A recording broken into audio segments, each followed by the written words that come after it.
Good evening, everybody. Welcome to another one of our great business panels. Um, we're so glad that you guys could join us this evening as we help small business owners. Uh, we help small business owners in whatever capacity that you're in to become more successful, especially during this time of pandemic. So please, if you can, do me a favor and do us a favor and share this panel with somebody. We're going to take your questions and tag as many small business owners as you can so that we can get started and share as much information with you as possible. While we're getting started with make introductions, of course, I'm Pastor Nick, and to the center, the illustrious Bishop David G. Evans. Lord have mercy. Right. Right. The Lord's still working on him. You all can tell, right? Yeah. No. Look, we glad to have you, man. Yeah. You know. Yeah. And of course, you guys know Sister Jane Ellen Miller from last time, and Reverend Pastor Richard White down bottom, and Sister Deborah Dickerson just came in. Hello. Hey, Deb. Hey, Deb. Hey, Deb. And then Pastor Winfred Sanders is with us as a guest. We're so glad that he can join us this evening.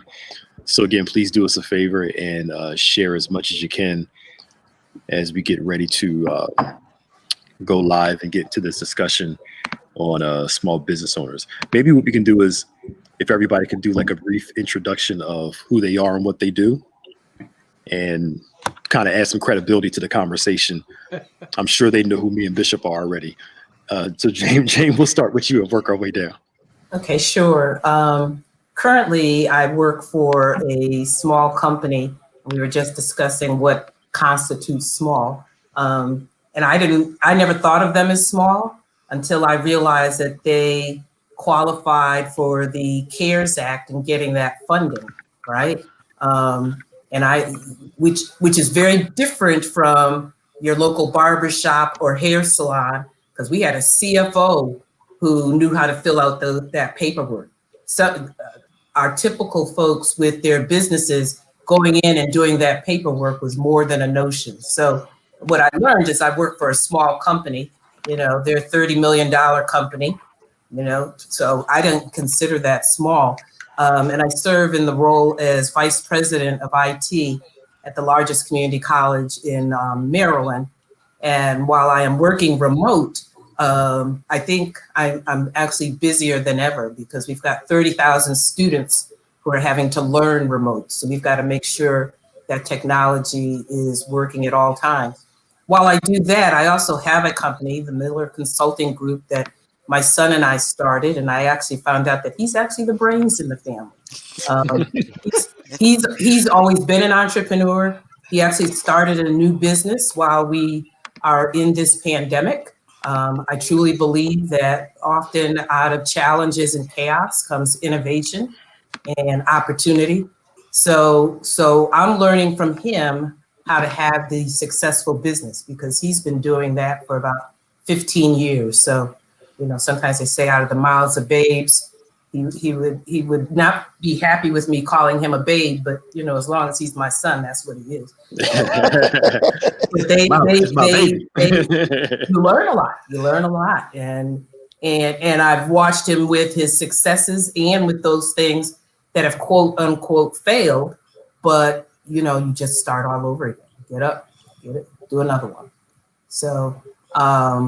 I'm in the corporate world, but I'm in the entrepreneur world. So I'm hoping I could add to this conversation. Sure. Pastor White. Hey, well, good evening, everybody. And as Pastor Nick said, Rich White here, been associated with both Bishop and Pastor Nick for 30 years now. So Pastor Nick was just a little toddler running around at that time. But nevertheless, I've been fortunate to work in mostly corporate roles.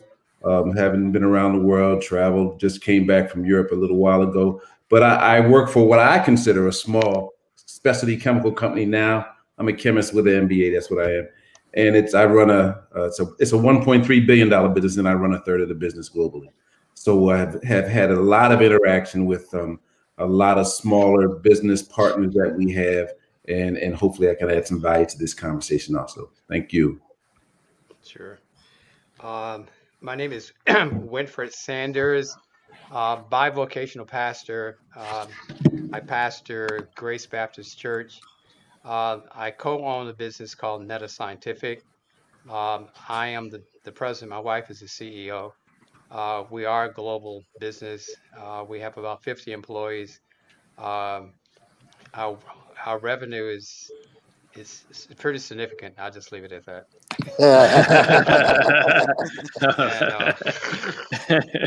And I hope I can add something to the discussions. The markets we serve, we're one of the few African American companies, woman-owned. We serve the healthcare industry as well as laboratory supplies and R&D and research and development. Most of our customers are the top pharmaceutical companies in the world. They include Pfizer, Merck, and so forth and so on. And we've been in the business for 20 years. We celebrated our 20th anniversary in 2020. Great. Good evening, everyone. My name is Deborah Dickerson. I also come from corporate America. I worked many years with American Express in a global capacity, and then a year and a half ago transitioned to actually an MBE, Minority Business Enterprise. So I'm currently driving the operations at this company, and we plan strategic meetings and innovative experiences for our customers. In addition to that, I also manage a commercial cleaning business along with my husband, and I'm hoping that I can add something to this conversation as well. Good. So that's everybody, you know Bishop and I, but I'm gonna get into actually start the first question with Bishop and get him to talk about some stuff in a minute. But again, please do us a favor and share, get a small business owner on so they can watch. Now, you guys mind if I jump in the deep end first? Okay. I wonder sometimes, do we give minority business owners the same chances we give non-minority business owners? So you you get messed over by one minority business owner. You say, I'm not using black folk no more because they ghetto, they do so and so. But then we'll allow somebody else that doesn't look like us do the same thing. But we don't say we're no longer using that anymore. So Bishop, when you started your cleaning business, did you ever have to deal with any of this? First, you could chime in on that particular topic. Okay. And did you ever have to deal with anything when you're running your cleaning business as it relates to you being a minority walking through the door? Yes. It goes back to being an African-American male with an economics degree, applying for positions at banking institutions, and it automatically being assumed that I wasn't as qualified as my white counterparts. In that context, it's either sink or swim, because when I was out there, we didn't have aggressive mentors. And the first mentor I had in the banking industry was a white man named Jay Hill. Now, he was the eccentric guy around the bank, but he was the top producer in the bank. He recognized the disparity in treatments between myself and my counterparts and took me under his wing. And that's what saved my banking career. He taught me everything I needed to know. I listened attentively. But when I went to the next bank, I had to prove myself all over again and found out that the institutional racism in the banking industry is sophisticated, very well oiled, and they have no fear. They have no fear of expressing themselves. It was in that context that I got asked, how does it feel to be the missing link between apes and men in a board meeting? And I won't waste your time telling you what I said, but I didn't lose my job, but I did make my point. And I lost the fellowship of a lot of my counterparts in the bank. I left banking and went into business. And the reality was is that my mother had been an entrepreneur, and I had worked with her since I was about 9 years old. So I understood business, I understood discipline. I also understood how hard it was, especially starting out. Um, I found that, especially when I went into business and really started to grow, by the time Nabisco and Tasty Cake and Philadelphia Electric and those types of entities were my customers, it was almost like a rebaptism every time I walked through the door. Had to prove that I could do it, even though I came with good recommendations, but also I was expected to fail because they normally called me in when my Caucasian counterparts had failed at their company. And so I think it's systemic. And I think if it's not something that you can mentor people through this, counsel them through, but they have to be open to the realities that this is oftentimes the environment for us in corporate America and in business America. Good. Pastor Sanders, you want to weigh in on that? Sure. My career is a little different. I started off as a scientist, a researcher, and I moved from research when Hewlett Packard asked me to come to be a general manager for one of their business entities. It was a technical job. And what I did was I started to watch and to learn exactly how they did business. They sent me to Wharton School to get a certificate in marketing. So one of the things I was able to do is to understand the dynamics, so specifically how they operated. What were the credos? What was the mission? What were the customers? And when I decided to leave industry, it was because I saw a void. I saw that there was an opportunity for a black owned business or woman owned business. And one of the problems, and I think Bishop Evans addressed it very well, is the people who were in our space were not delivering. Now I'm talking about African Americans. They were always financially having problems. They couldn't deliver the products and services. And Bishop is 100% correct because they don't have access to cash. And the only way you can get access to cash is you have to go to the bank. So what I did and my wife did, we decided to put our own money up. We said that, you know what, I'm not going to go through that banking process where I have to, get into deep debt.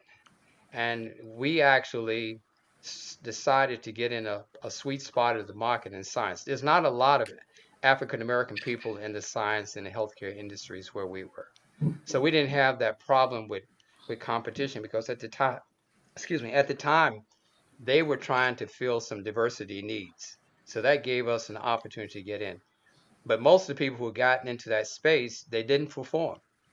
And so as a result of that, they were moving from one black person, one black business to another. So we decided that we wanted to have a one motive. Our goal and motive was if it's not sustainable and profitable, we're not going to get in. And but you are 100% correct. Uh, you have one time to fail. Your counterparts get two or three times. You fail one time, it's like brush fire that goes through the industry. Everybody thinks that you're a failure. So so so we had to be. And the other thing too, I think that Bishop is 100% correct. Sometimes you have to listen, and sometimes you have to swallow a lot of stuff that normally you wouldn't like to. You have to some of the negativity that's going to come back at you. You have to be able to um, be able to sometimes not speak out. You have to listen, but whenever you get that opportunity, but you can't be so passive that you don't express that you are a business and you're in business for the purpose of making money, and you're not here just because of the fact that it's a set aside program and that you're trying to get the money. And the last thing I'll say, and I'll let somebody else speak. When we go into business, we don't go in as a black business wanting 5 or 10%. I'm going in, I want 90%. If the white boy Absolutely. gets 90%, that's what. Don't Absolutely. don't give me 10%. Yeah. Tell me how I can get the whole pie because I don't want to be satisfied with a part of it when everyone else is getting the whole cake. So Absolutely. that's it. But banking can be a problem, and I think the larger we got, the more we really started to see when we had to get credit lines, the kind of things they wanted us. In order to get a credit line, we had to also guarantee that if we defaulted on it, that means you have to put up your house, your everything else as collateral. So that's the difference. And we didn't deal with banks when we felt they were not dealing with us fairly. But that's neither here or there. Sorry. Great. It's okay. So you guys, oh, sorry, good, Bishop. Hey, Win. One of the things that I tried to do when I was in commercial lending, and we're talking back in the 80s, most of my white counterparts had $25,000 or $50,000 in lending authority. Yep. But I had $1 million in my own authority. Wow. And I went on a mission to remove some of the hurdles for those people that I could help. And since a lot of our businesses were in the under $1 million range, Yep. Needed loans of like 250, 500, 750. I started a niche which grew because we were a national bank. Suddenly I was getting calls from Black businesses around the nation and was able to give them those lines of credit for $500,000, 750,000 or $1 million. And a lot of them are successful today because they had that leg up, but they were getting turned down in the bank that I was in. Wow. But wow. And that does happen too, yeah. And one of the things is you made mention that you had a mentor. Mm-hmm. Every person in the bank does not see an African American business in the same light. Right. You could have one guy who is a VP of the bank who may be very open to help you, and have another guy who will put every roadblock in front of you. Absolutely. Okay. Ask you for your firstborn child. Yes. Yeah, that's for sure. And I'd like to just jump in here for a minute. So as I said earlier, I work for an MBE, and we have been in business for 30 years. And when I listen to the stories that my CEO shares with me about having to go to the bank and get a line of credit or increase his line of credit, he says exactly what you said, Bishop. It's like they need his firstborn child before they will proceed with him. And when you've established yourself and your credit is stellar and you've been consistently in business for 30 years, Yep. it has to be systemic racism that blocks you from what you actually aren't not entitled to, but deserve, that fair treatment, that equal treatment. And it's always a challenge each and every time. I watched a gentleman get a multi-million-dollar loan. I think it was about $25 million. And he just come out of bankruptcy. Whoa. And when he was a former employee at RCA, went into his own business, went belly up, came to us for a loan at the bank, and nothing about the guy qualified him except this: he's a nice guy. They actually said it. Whoa. He's a nice guy. Yeah. And by that time, I was the lead producer in the region. So I spoke up and I said, well, I don't understand how we turned down this guy from Trenton, stellar credit, great deposits in the bank, and we give 25 million to this guy who's a nice guy but unqualified, but won't give this guy $500,000, for what he needs it for. And that's when I got the explanation about the red line. Yeah. It was invisible, but 5 minutes from Trenton, they had red line Trenton. Yeah. So it's real. Yeah. So, but they can be overcome. Yeah. So let me throw this in here then. A lot of minorities see networking as butt kissing. We gotta talk about it, right? That's yeah. Well, it depends on. Let's put it this way: you have to define that word, because networking can be very, very beneficial to you if you know how to network. Right. If you have a slave mentality, it probably is butt kissing. But if you're going in and believing that you have value and that you're not willing to accept anything, let me just give you we're in this. We started to pivot and sell PPE products because the opportunity came, Sure. and so we went to a bank and we had a good credit line with 2 or 3 banks, and so we were doing a lot of business with one particular bank, and we said, hey, look, we get into the PPE market. A lot of our products are going to be coming in from China, and we just thought it would be a wise idea to have additional credit line, but didn't want to deal with the same bank. We wanted to diversify. Gave them the financials. They came back to us and said, yep, okay, you look good, but we want a guarantor of the loan. So you got to be the guarantor of this loan. So not the company, not on your revenue. We want you to put your own personal, properties as a guarantor. So we said no. They were shocked. We said no. We said if you can't give it to us on the merits of the business, then we're not going to accept it. So they said, okay, fine. Then a month ago they came back and said, well, it looks like things are going well. I said, well, you should have gotten on board with us because we've done extremely well, and we're willing to open up the credit line with you now. And we said, no, we don't want it, and we plan to divest our interest in your bank. Absolutely. And they have been pleading with us, saying, what can we do? I said, absolutely, you can't do nothing now. Nothing. I said, because when we had opportunity, and there was some risk in the game, and you didn't want to put any skin in the game, we don't need you now. So why should I come back and be be pacified by your kindness, because your kindness is not real. The reality is that a bank, they're used to turning down African American business owners Absolutely. and still keeping their deposits. Absolutely. Absolutely. And Absolutely. if you don't have enough money in the bank for Right. them to feel when you leave, Yeah. Right. you can't make the impact. But if you have enough, when you walk out the door, someone gets in trouble, Right. and they want to know how did you let this person get away? Absolutely. But Absolutely. it's they're used to keeping our money even though they turn us down.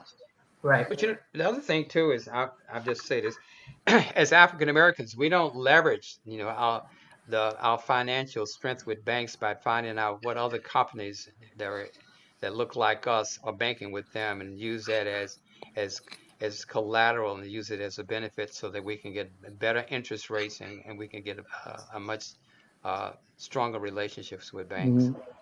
We tend to be a little bit more isolated than we should be. We don't network among ourselves as much as we could. And the reason is because I don't think we trust each other. Well, and I think you're right. And they offer us terms because they believe we're uninformed. Yes. Mhm. Yes. Most people think you have to put your house up. No. Absolutely. No, you- Absolutely. Absolutely. In the industry, it's actually called a nuisance lien, nuisance lien, Okay. Okay. because the house doesn't have enough equity in it to counterbalance the size of loan you want. So they just put it there to be a nuisance to you. That's what we called it in the industry. Yeah. Yeah. Well, that's It one of makes the sense. That's one of the reasons that networking is so very, very important. Networking is not a one-way street, right? It's No. two-way. And just because I network, I may not have a need to do business with Pastor Nick, but Pastor Nick knows Bishop, and Bishop may need the service that I have, and he can Right. put me in touch with them. So networking is not about just getting, and it's not about just giving. It's about looking at where there are those synergies that allow you to do something that may be 2, 3, 4, 5, or 6 steps removed from what it is you're doing. So, for instance, you asked earlier about the companies and how have they been able to be perceived by some of the entities that they're looking to do business with. Well, just networking. If most of the big companies that are out there have to be in line with the United Nations Department of Economic and Social Affairs and their SDGs, or the Sustainability Development Goals. Within those Sustainability Development Goals, there's 18 of them. And one of them in particular talks about decent work and economic growth. And in decent work and economic growth, it says within that goal that they want to make sure that they're doing business with not only people of color, but disabled folks, folks that have been realistically challenged in some shape or form. And that these companies, these big companies that we're hearing, the Pfizers, the Coca-Colas, the DuPonts, the Walmarts, the Targets, they're not just looking for somebody to say, we have a minority share in this business. They're saying, We need to do this because we've committed through the United Nations to work on these sustainability goals. It's not just workers, it's clean fuels, it's recycle, it's sustainable things. But through networking, you find all that stuff out, and then they're willing. They want you to come. They Well, actually want you to come. but one thing, keep in mind, the population is shifting. Diversity is here to stay. Right. It's not a federal mandate. It's the fact that America is going to turn brown, very soon. In the next 20 years, white people will not be the majority. And that's very frightening to them because of the fact that they can't control. That's why politically, it's I buy Colgate's toothpaste and Crest toothpaste just like everybody else. So, if black folks stop buying their products, it hits them economically too. So they realize that they have to serve our community. And sometimes we go in with the idea that they're doing us a favor. And I make it clear to them, guess what? I'm using your products, all right? So if I'm doing this, I drink Coca-Cola and Pepsi. So my folks stop drinking Coke and Pepsi, you're gonna lose billions of dollars. So you ought to spend money with me also. That's right. But, That's right. but we are afraid to make that argument because we feel like diversity means that it's affirmative action, and it's not. Mm-mm. And if you have affirmative action mentality, the same thing in the banking industry too, And the other thing that I would say, two things I would say, if you're going to meet, you should meet with the decision makers. You don't need that little flunky down there who's taking your message back up to the main office. Right. I want to know the person who's making the decision. That's who I want to meet with. And if you meet with them, be prepared. Yes, sir. Make sure your stuff is tight, your financials are tight, your presentation is tight. Go in looking like that you're in control of your business. Okay. When we first started, people will ask us how big we were. We were probably about $100,000, but I would tell them we were $1.5 million. And they say, yeah, oh yeah, we got contracts with it. Because if I have confidence in myself, and if I am trying to sell, you selling yourself and you building your brand. Brand is the most important. You are the brand. When you're in business, it's not your name. You are the brand. You represent that brand. And if you don't represent that brand with integrity, with solid financials, if you don't go in there with your game real tight. We got one of our first big contracts with Merck. And the guy told me, he said, I'm afraid to give you this business. He said, because I don't think you're big enough. I said, oh man, we way bigger than what you're giving us.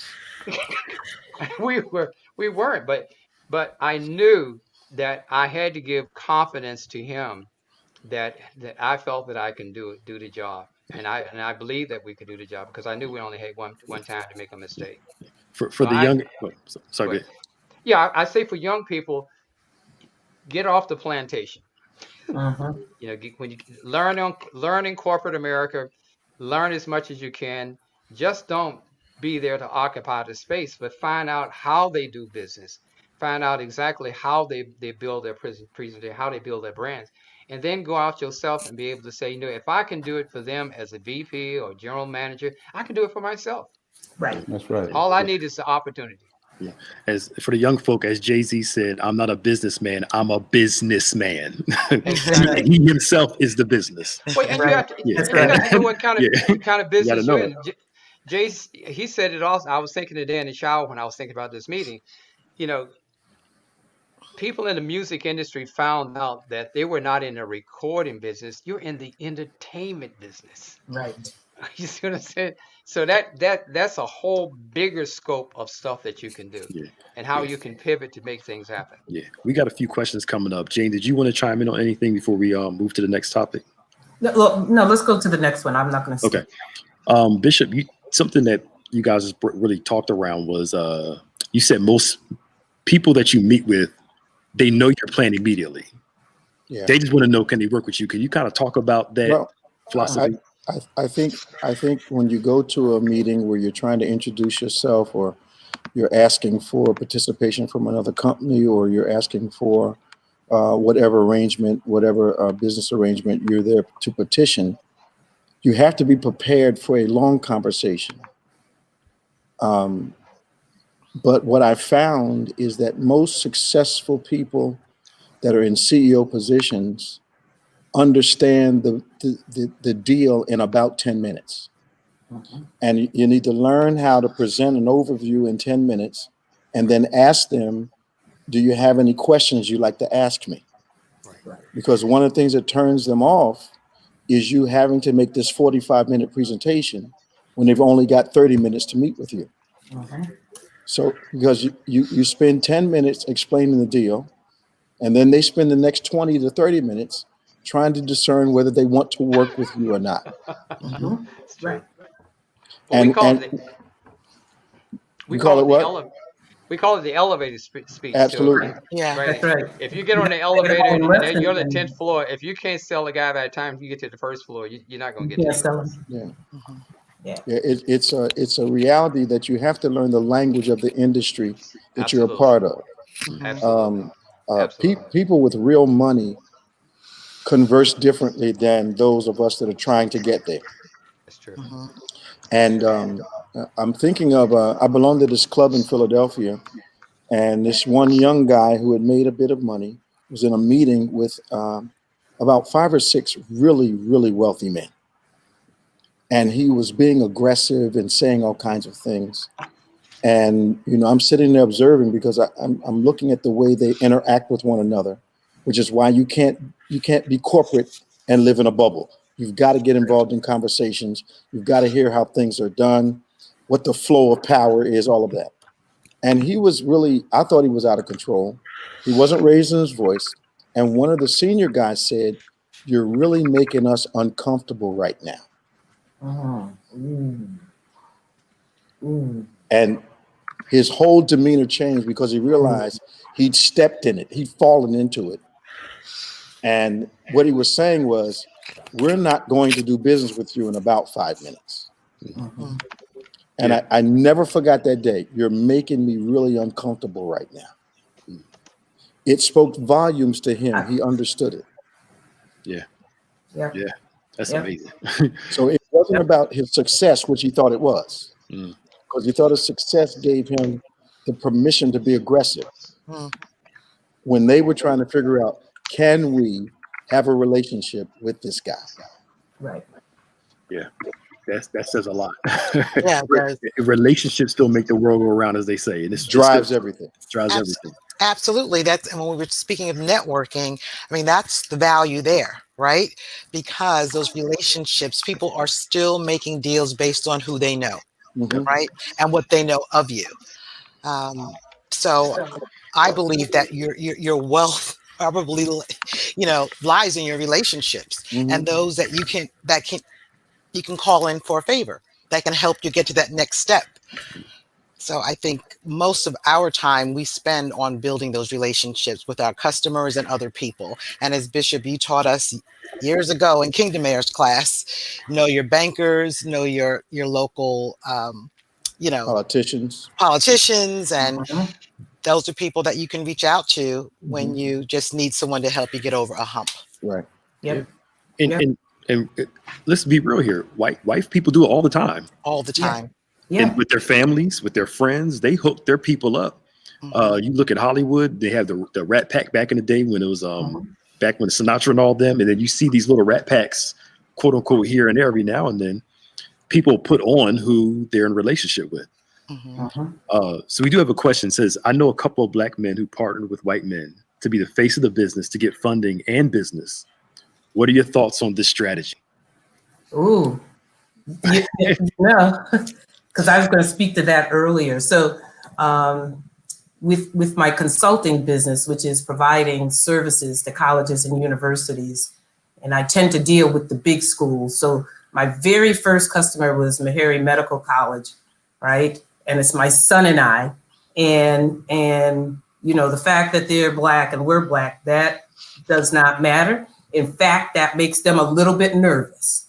So I will tell you that the way we got in the door is I worked with my previous company, which is predominant, and they made the introductions, right?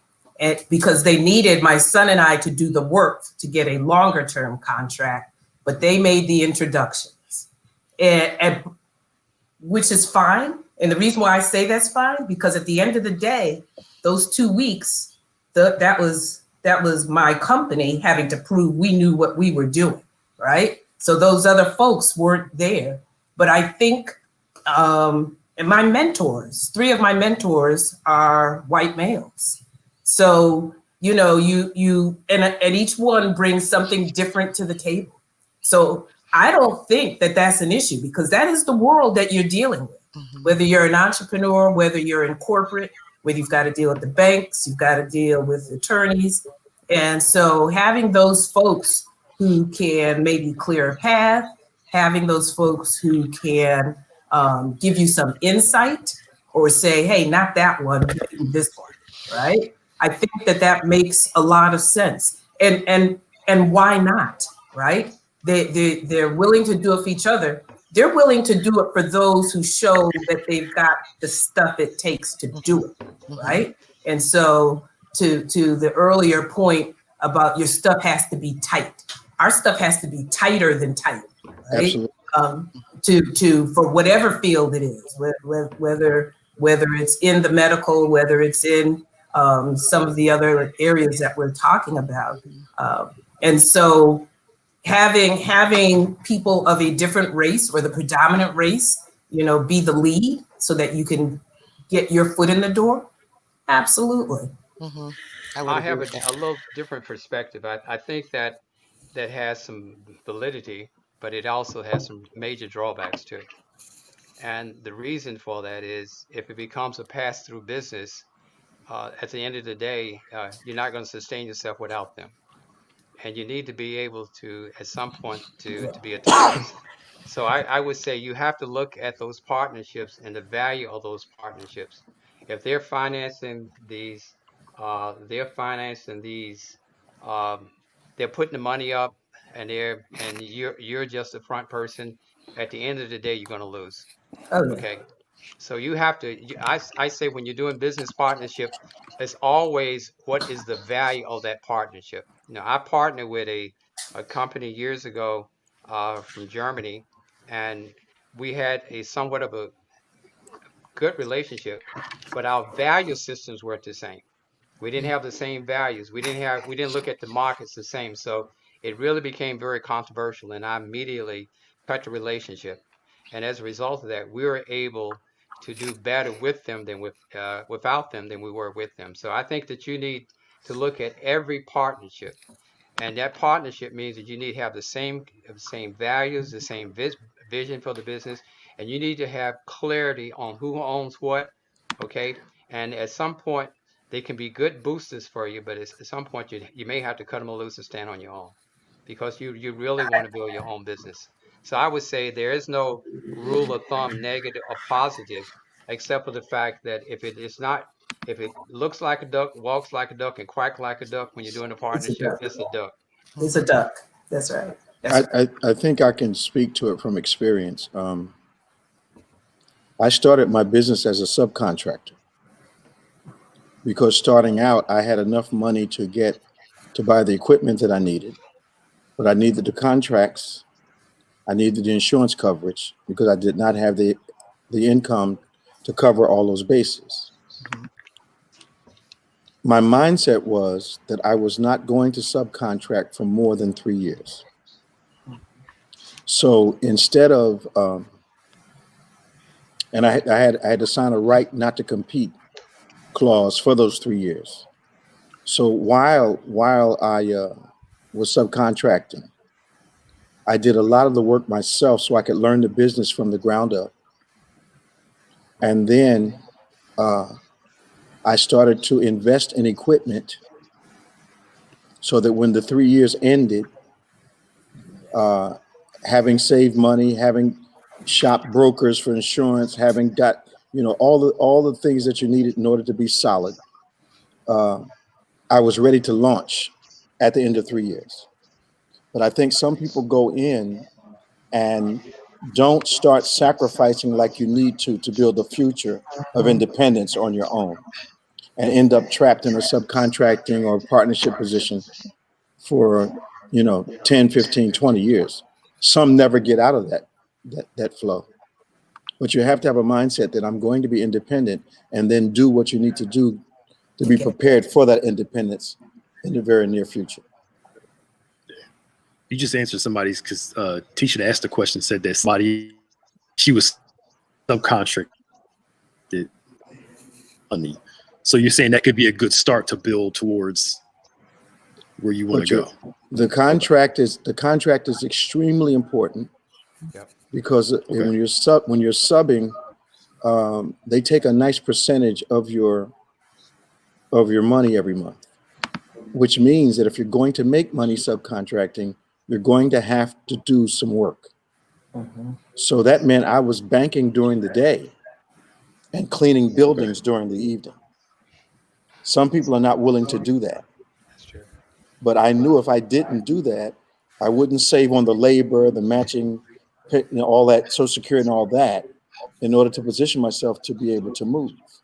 And I did some radical things. I sold both of my cars, bought a car that people laughed at, just so I could afford equipment. Some people are not going to make those sacrifices That's up true. front. That's true. That's very true. But I was determined I was not going to subcontract for long. Yeah. And in the bank, I financed deals where the minority partner had the impression that he or she was the company that they were fronting for. They had this delusion, when in reality, they may have given them 2% of it so they could get the minority contracts. They did, and some of them never learned how that worked. So they never learned how to apply for the minority business. So they became trapped again, getting this 2% and it not changing. And then once they have a reputation for getting this business, they jettison the small partner. Yeah. Wow. Yeah. Wow. That happens. Yeah. Or they found another one to replace them when they decide to cut your percentages of the business down. Yeah. So, you start off with 4%, then it becomes 2%, and then pretty soon you say, I can't live on 2%. They say, well, I'll find somebody else to replace you then. Absolutely. Wow. Somebody else had a question about credit unions versus banks. Now, this is not anybody have any expertise or thoughts in that process? I think at certain levels of business, a credit union could serve you. It depends on the credit union. Yep. I think sometimes a credit union is a little more open to a small business than a conventional bank would be. I know I had a sensitivity for small businesses. So, I couldn't give them credit lines, but I could give them bridge loans for 2 quarters to get them to the place where they needed to be. And a lot of times I didn't require their homes. I just required their equipment and maybe a lien on their accounts receivable. That's a good idea. That's good. Yeah. Okay. Yeah. That's an excellent idea. Some of the big corporations now are doing that. When they won't give you a credit line, they'll just put a lien on your receivables. And that's not a bad way to do it, except for the fact it does impact your DMB score though. Yeah. Yep. All right. Now it's almost 7:45. I had a couple other topics, but maybe this will be the last topic because I got to run by 8, something like that. Talking about working it with excellence. A lot of people think because I got a business, I can just work it whenever. And No. Bishop, you talk a lot about how you got to work it like you're punching the clock. Yeah. So Yeah. I think we got to talk about punching the clock. Yeah. When I've mentored African American businessmen and women, what I discovered very early in the process is some people cannot manage the liberty of being self-employed. They think being self-employed means you can just cancel all your appointments for the afternoon and go shopping. I had to have a me day and just crazy stuff that you hear. And that really means to me, you're not ready to own your own business. That's right. Yeah. Because you don't work it like you were working for someone else. So some people need an overseer to be productive. It's a 24/7 job. It really And is. if you're not committed for 24/7, then you don't want to get it. And then the other part of it too is you have to be willing to take the risk. There's risk in anyone is an entrepreneur. If you're trying to play it safe, don't get into it. If you're trying to make a quick buck, don't get into it because it may not come exactly when. And a lot of times you're going to experience debt, and it's how you manage your debt. How do you manage your the resources that you have.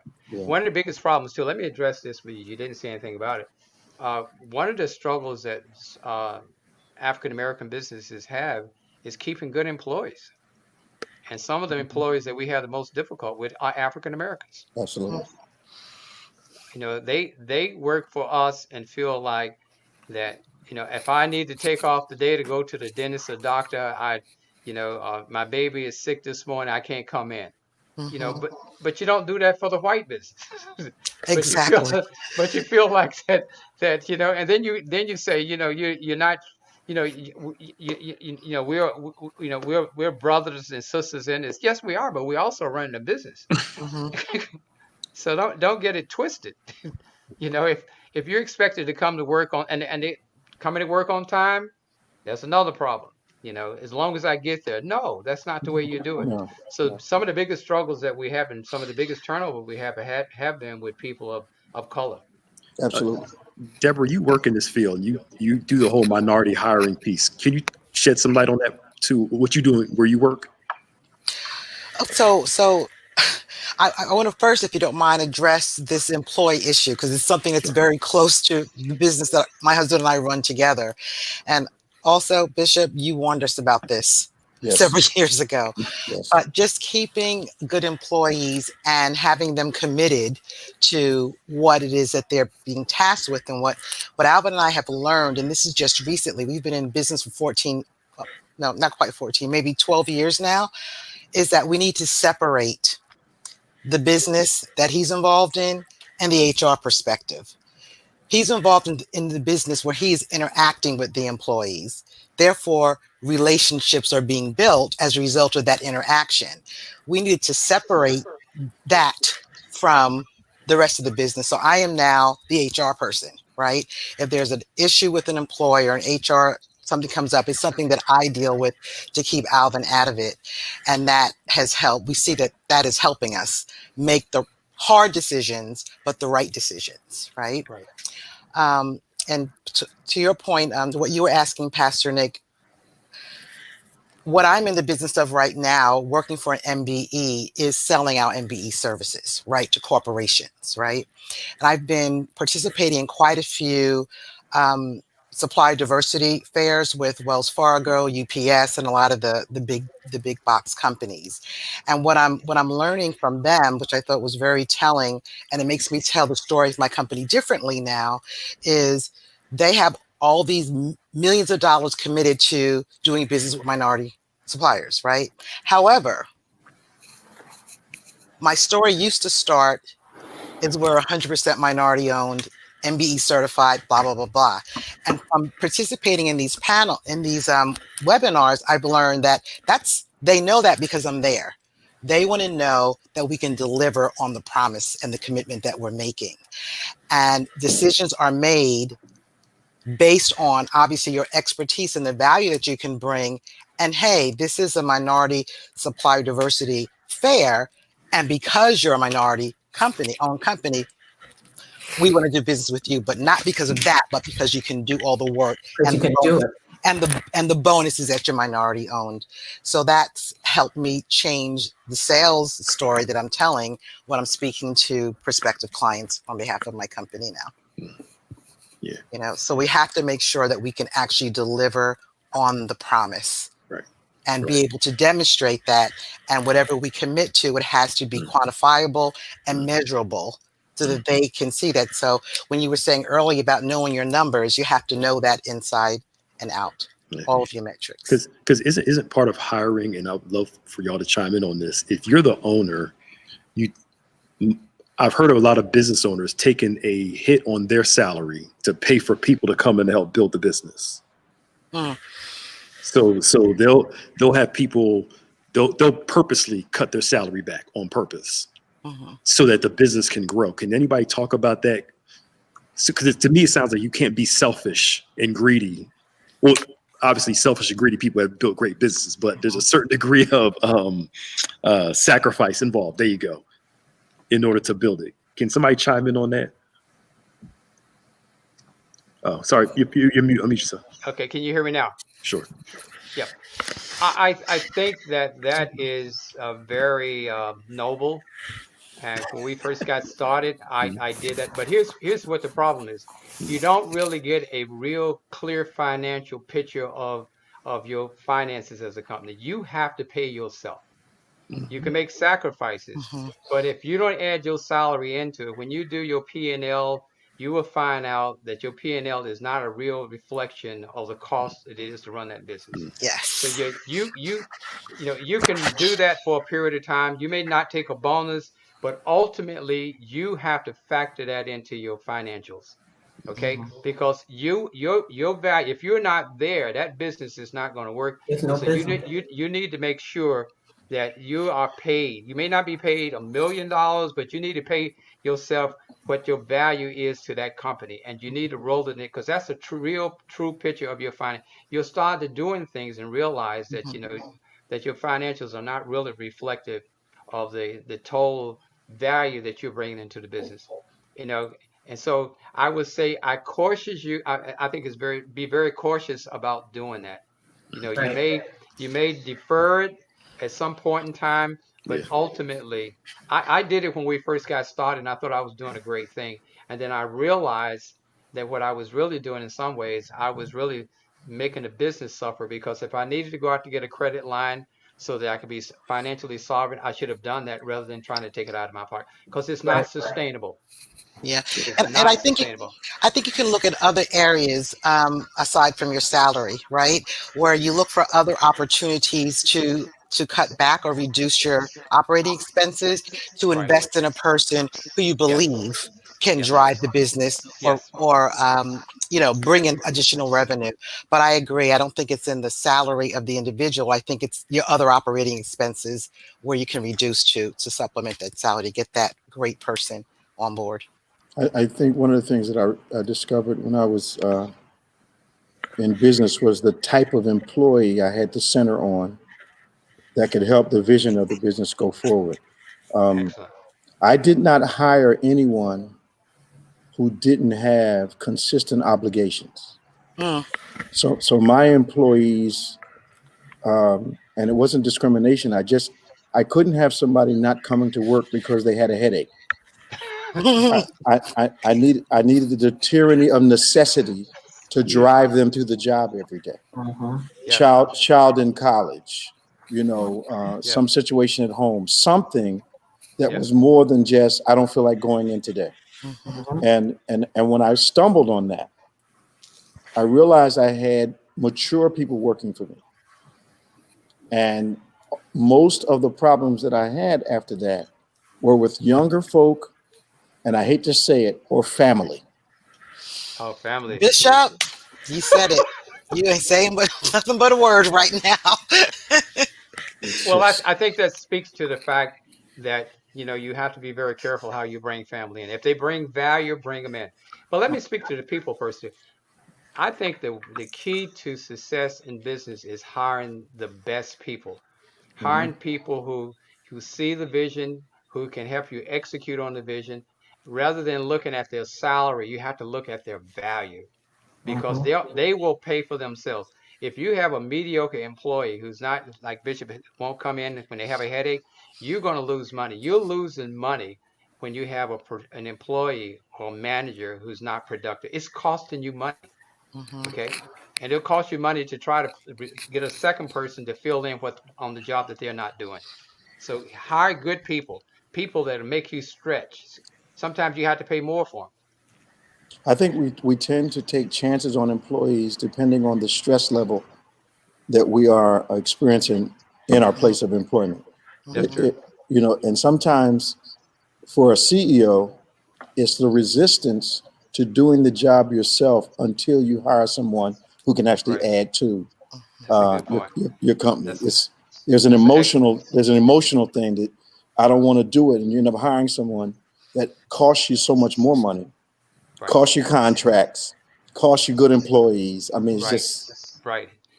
It costs you time, and it costs you time too, right? You really want to. How do you get the right person in the right job at the right time? Right You time. know, I may be good for the job, but it may not be the right time for me to be in that job. Right. You know, and I might be the right person, but it's the wrong, the wrong job. So right person, the right job at the right time. Whether you're in corporate America, whether you're an entrepreneur, that is so key to making sure that you're successful in whatever it is you're doing. Absolutely. But one of the key things too is if you hire a person to be your VP of marketing, you need to get the heck out of marketing and start spending your time doing something else. That's So right. if they're going to do the job and you're going to do it too, you don't need them. You don't. So that Right.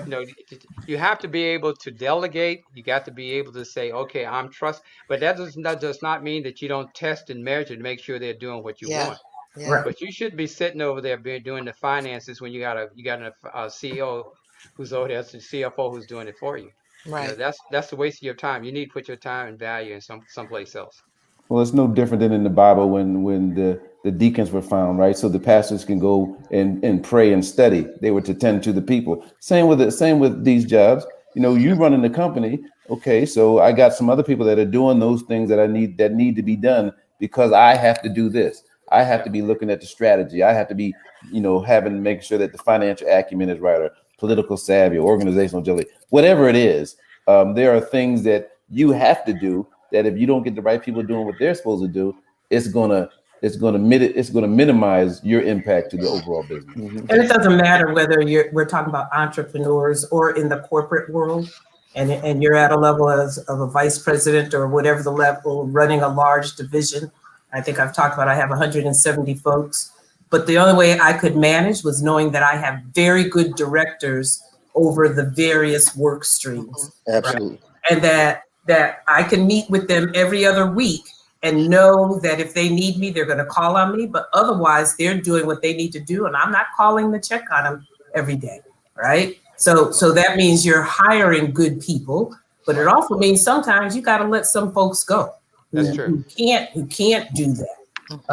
So the other question, your realm is in to make it work, to be successful. I talk about, I have my right-hand person, my left-hand person, all of those things, my lieutenants, they've got to be on top as you are, because I need them to do this. So I'm not doing this because I'm supposed to be doing something else. And if I have to do what we're hired to do, then you're out, right? Until I find that right person. So I think that's a tactic you have to take. Otherwise your business cannot really thrive. Mm-hmm. But let me speak to one thing too. You have to also realize what size you are too, because sometimes when you're a small business and you're a startup business, you have to wear multiple hats. You got to do everything. That's right. So don't be walking around handing people cards and say you're the president, CEO of a company that has one person. Right. And you also keep bottle washer and everything. Exactly. Lord have mercy. Don't get it twisted. Yeah. It's only a title when you're that small. Right. Look, it's almost 8:00, y'all. Thank y'all for coming on. Thank you all. Thank you for all the panelists.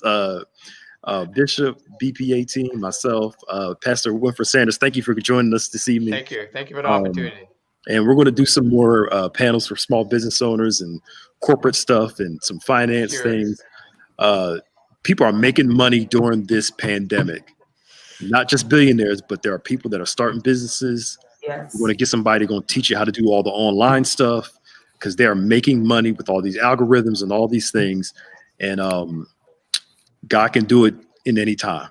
Bishop, you want to post? Well, my thing that I always tell my team is opportunities always appear at the highest level during chaos. Absolutely. Yeah. Absolutely. That's it. Yeah. Absolutely. Don't let this crisis go to waste. It's here. It's here. Yeah. Bishop, any last words you want to share with everybody?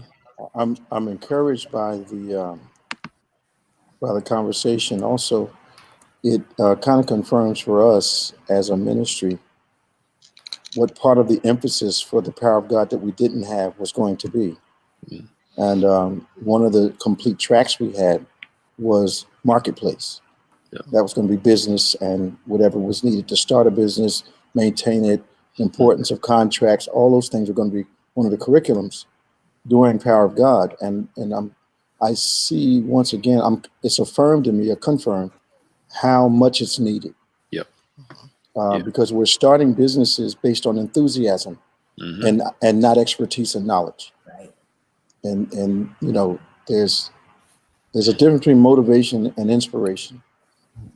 Motivation won't get you through a barrier. Inspiration will. Yep. So we've got to be clear. I'm excited for those people that want the yoke of business, because it does pay off if you decide that excellence is your standard. Yep. All right. Don't forget, tomorrow we have nothing. Thursday, Saturday on point. These schedules all warped together. On Saturday is on point. Then we got driving service, of course, and then our regular Sunday service schedule. Thank you all again for joining us. We'll be back next month with some more panels. And God bless you all. And we'll see you later. Bye.